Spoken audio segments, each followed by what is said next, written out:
Look at this, ladies and gentlemen, this is just beautiful. I went with the XF off-road wheel here, and I went with Toyo open country AT3s.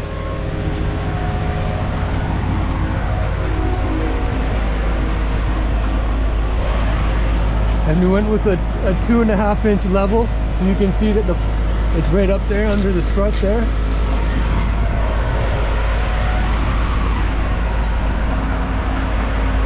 And that's exactly the poke I was looking for.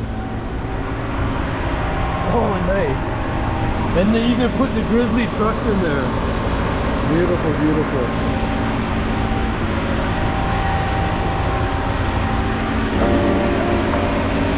The truck looks so different, ladies and gentlemen.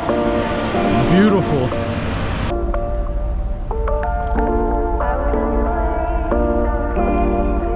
Ladies and gentlemen, we picked up the F150, and boy oh boy does she look fantastic. We'll take it home quickly. I gotta unload the old tires in the back here, and then we'll take a closer look at it and go for a spin. All right, see you when we get home. Oh boy, does she look awesome. Gentlemen, beautiful. All right, let's get out of here.